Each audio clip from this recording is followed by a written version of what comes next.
Hey, hey, hey, Bullpups, it's Math Monday. It's Mrs. Bailey here bringing you some ideas that you could try out. The first one up here is using a Sharpie and some Duplo or Lego blocks. If you've got that, you can work on some time.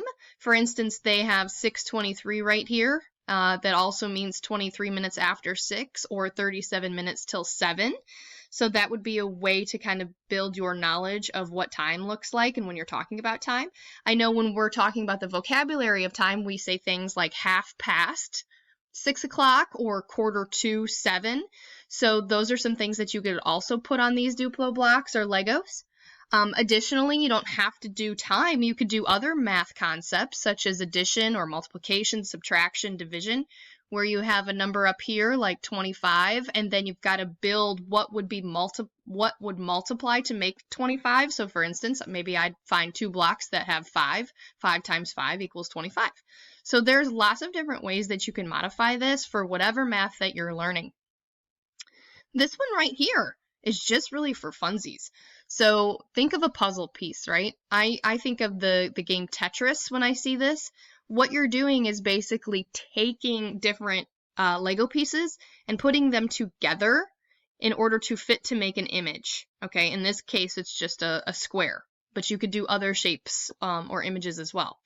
And what this does is it builds your visual and spatial awareness. All right, so it's something that makes your brain do some work, and it is something that actually builds problem-solving skills. So it might just seem like a fun little game, but in fact, you're actually learning.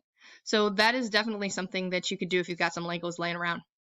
Also, if you've got dominoes, I have an old box of dominoes, so I could definitely play what I call Domino War.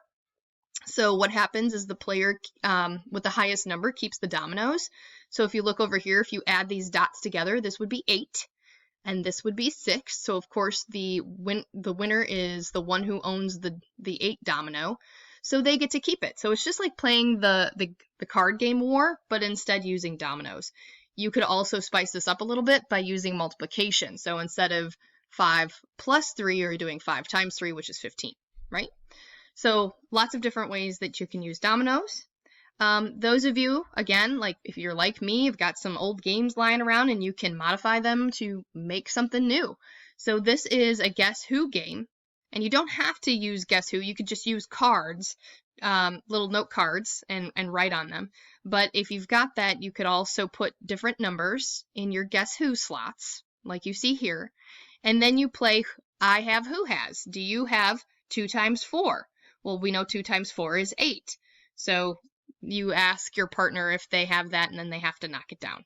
Okay?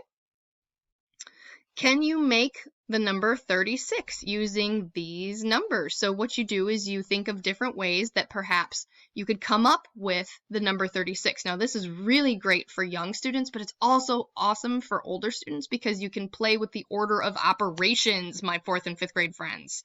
So this is one that all you really need is a marker and some Post-it notes or scraps of paper.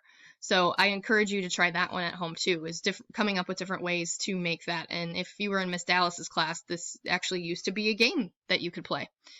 Over here, if you've got a clock lying around or if you've just got plain paper, what you do is you give your students some different times and they have to actually make it on their little clocks.